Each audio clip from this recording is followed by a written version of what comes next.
Hai anak-anak, bertemu lagi dalam kelas Bahasa Indonesia kelas 8. Hari ini kita akan membahas tentang teks eksposisi.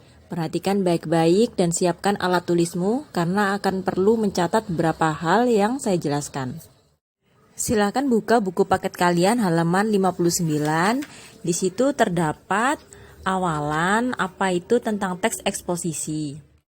Dan bagaimana sih teks eksposisi itu digunakan dalam kehidupan sehari-hari?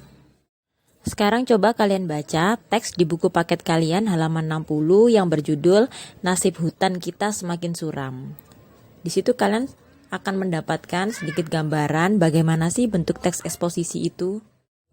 Setelah kalian membaca teks tersebut, silakan kalian buka buku paket kalian halaman 62. Di situ terdapat pengertian dari teks eksposisi, bahwa teks eksposisi adalah teks yang mengemukakan pendapat yang disertai fakta. Pendapat dan fakta memang merupakan hal penting yang ada di dalam teks eksposisi. Bisa jadi pendapat dan fakta ini merupakan ciri khusus yang dimiliki oleh teks eksposisi.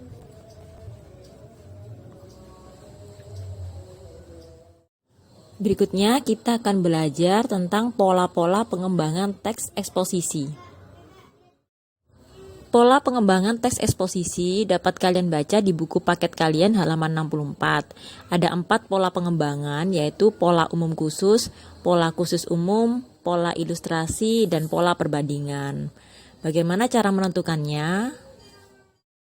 Pola umum khusus dan pola khusus umum sangat bergantung pada letak ide pokoknya. Pola umum khusus ide pokoknya berada di awal sehingga dia dikategorikan dalam tipe deduktif. Untuk pola khusus umum, ide pokoknya berada di akhir, sifatnya berupa simpulan dan rangkuman sehingga dia dikategorikan paragraf induktif. Untuk pola ilustrasi, disertakan contoh-contoh sehingga lebih jelas ketika kita menentukan pendapat-pendapat kita. Untuk pola perbandingan, kita bisa membandingkan benda-benda. Selain benda-benda, kita juga bisa membuat perbandingan tentang keadaan atau yang lain.